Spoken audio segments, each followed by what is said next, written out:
5월 5일 금요일 새벽기도에 하나님 앞에 드립니다.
오늘의 말씀 민수기 22장 36절서부터 23장 12절의 말씀 교독하십니다.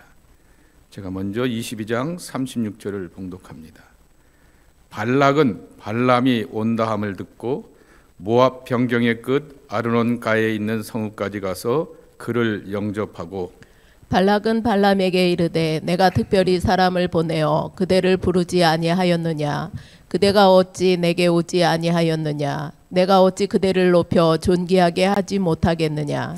발람이 발락에게 이르되 내가 오기는 하였으나 무엇을 말할 능력이 있으리이까? 하나님이 내 입에 주시는 말씀 그것을 말할 뿐이니이다. 발람이 발락과 동행하여 기럇 우솥에 이르러서는 발락이 소와 양을 잡아 발람과 그와 함께한 고관들을 대접하였더라.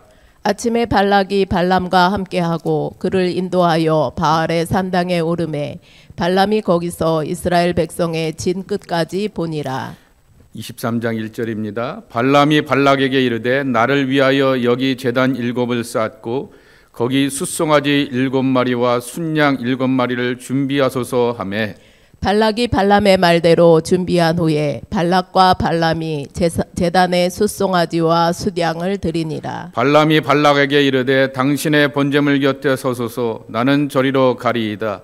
여호와께서 혹시 오셔서 나를 만나시리니 그가 내게 지시하는 것은 다 당신에게 알리리이다 하고 언덕길로 가니 하나님이 발람에게 임하시는지라. 발람이 아뢰되 내가 7 제단을 쌓고 각 제단에 숫송아지와 숫양을 드렸나이다. 여호와께서 발람의 입에 말씀을 주시며 이르시되 발락에게 돌아가서 이렇게 말할지니라.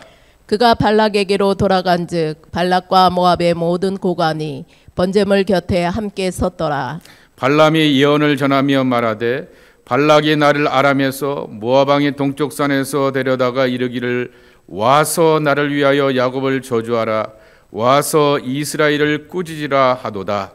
하나님이 저주하지 않으신 자를 내가 어찌 저주하며 여호와께서 꾸짖지 않으신 자를 내가 어찌 꾸짖으랴. 내가 바위 위에서 그들을 보며 작은 산에서 그들을 바라보니 이 백성은 홀로 살 것이라 그를 여러 민족 중에 하나로 여기지 않으리로다. 야곱의 티끌을 누가 능히 세며 이스라엘 4분의 1을 누가 능히 셀고 나는 의인의 죽음을 죽기 원하며 나의 종말이 그와 같기를 바라노라 하매 발락이 발람에게 이르되 그대가 어찌 내게 이같이 행하느냐 나의 원수를 저주하라고 그대를 데려왔거늘 그대가 오히려 축복하였도다. 발람이 대답하여 이르되 여호와께서 내 입에 주신 말씀을 내가 어찌 말하지 아니할 수 있으리까. 아멘. 인터넷 사이트를 보게 되니까 이 외국인이 한국말 가운데서 What does it mean? 발라버려라고 하는 뜻이 뭐냐라고 이렇게 물어놓게 되었습니다. 그랬더니 한국 사람이 거기다가 댓글을 달게 되었는데 발라버려라고 하는 노래에 힙합 노래가 있어서 한국말에 이 말이 유명해졌다라고 하는 것입니다. 또 한 가지의 뜻은 와이프 아웃입니다. 와이드 아웃 이렇게인 거죠. 묵사버리를 내버린다라고 하는 것이죠. 오늘 발락과 발람이 만났습니다. 정말 다 묵사봐야 될 이렇게 놔야 될 두 인물이 만나게 되었던 것이죠. 발락은 모압의 왕으로서 이스라엘의 공격 앞에서 그리고 그 점령 앞에서 정말 어쩔 줄 몰라 하게 되면서 발람이라고 하는 어떻게 보게 되면 정말 이 정체가 도대체 뭘까라고 하는 예언자 앞에서 부탁을 하게 됩니다. 이스라엘 백성들을 향하여서 복채를 많이 내놓을 테니 그들을 위하여서 저주해달라라고 하는 것입니다.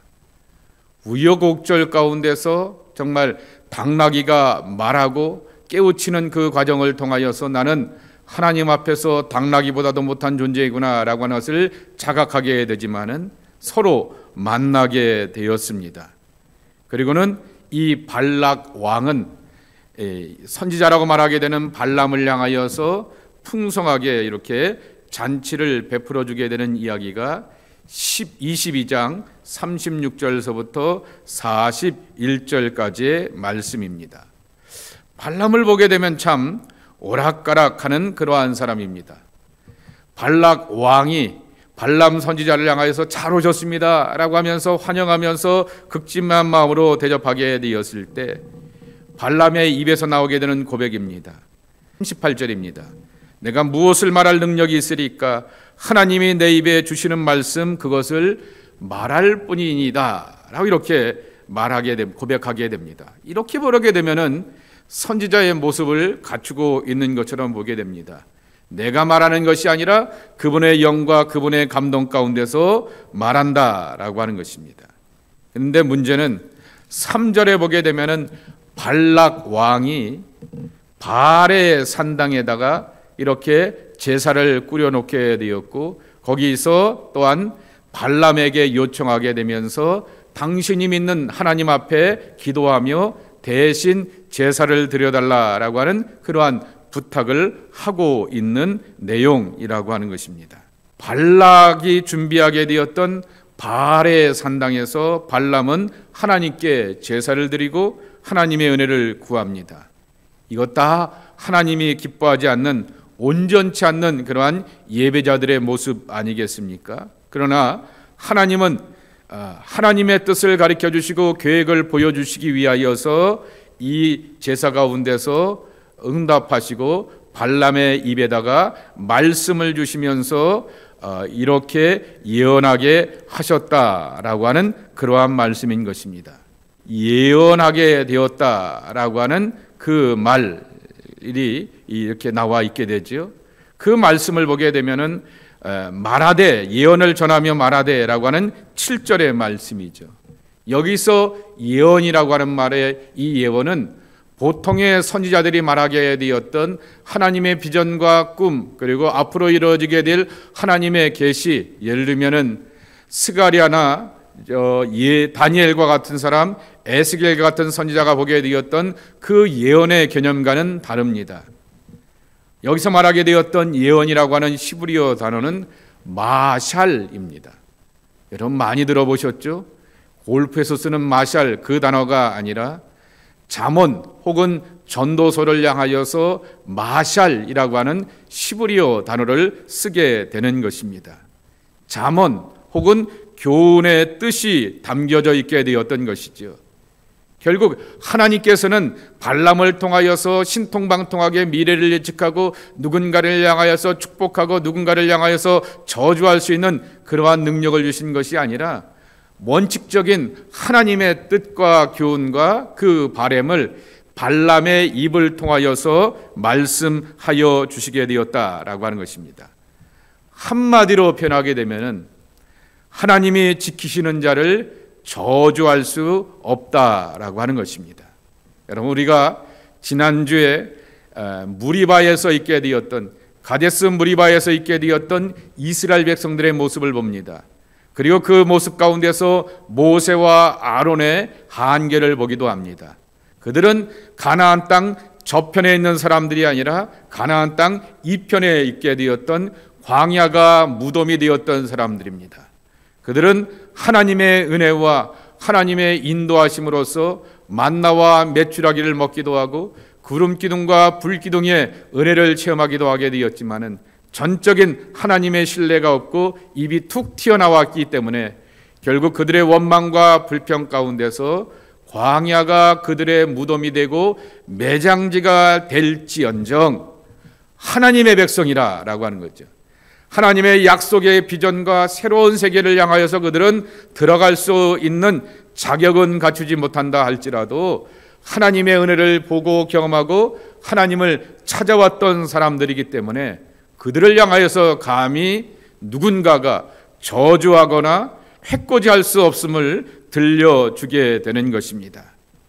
여기 7절 이하의 말씀해 보고 10절까지의 말씀해 보게 되면은 발람의 입을 통하여서 들려지게 되는 예언의 말씀이지만은 엄밀한 의미에서 교훈의 말씀을 들려주게 되는 것입니다.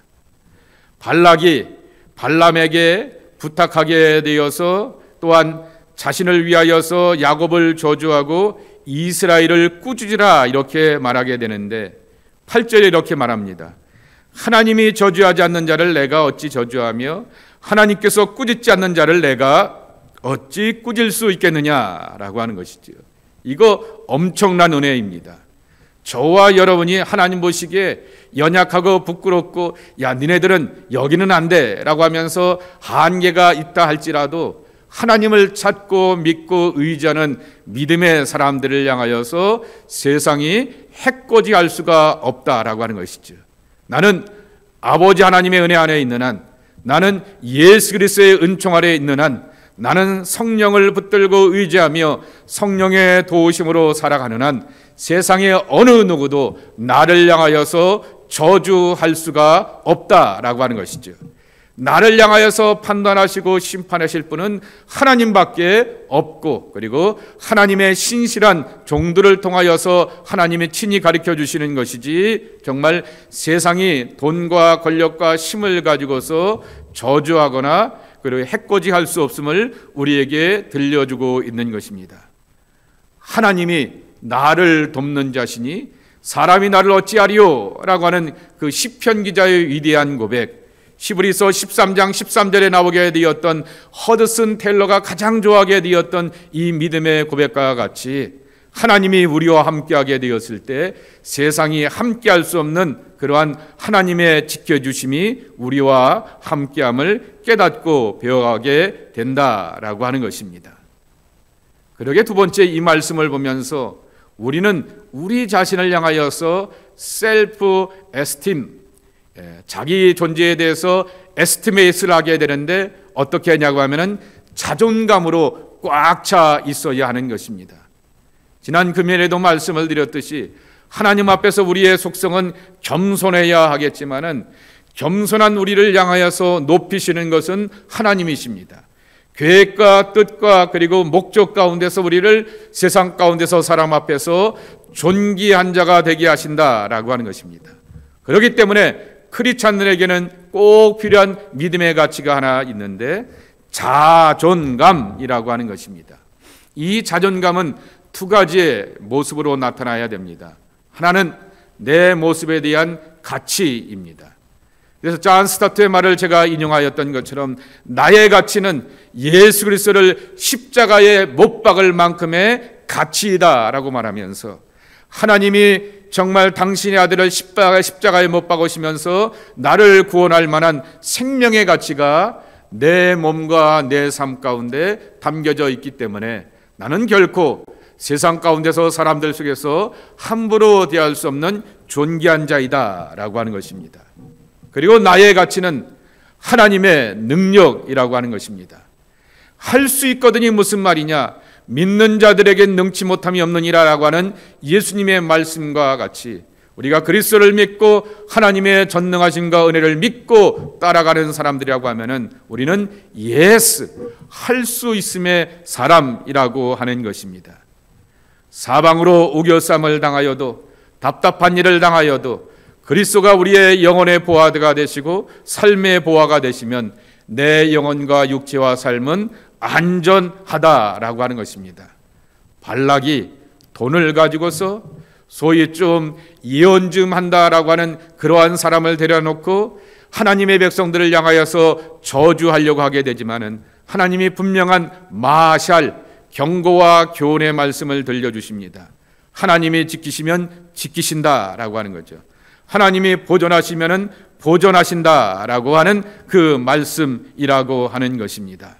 그 말씀과 같이 하나님이 우리를 지키시고 인도해 주시는 것을 기억하면서 우리는 하나님 안에서 돌봄과 안전으로 나가는 생명의 사람들이 되어야겠습니다.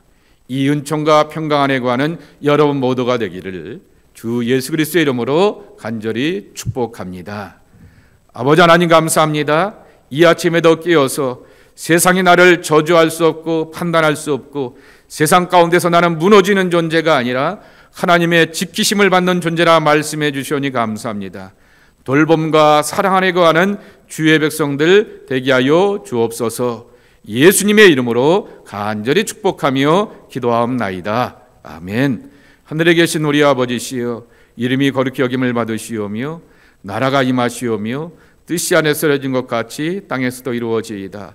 오늘 우리에게 일용할 양식을 주시옵고 우리가 우리에게 죄지은 자를 사하여 준 것 같이 우리의 죄를 사하여 주시옵고 우리를 시험에 들게 하지 마시옵고 다만 악에서 구하시옵소서. 나라와 권세와 영광이 아버지께 영원히 있사옵나이다. 아멘.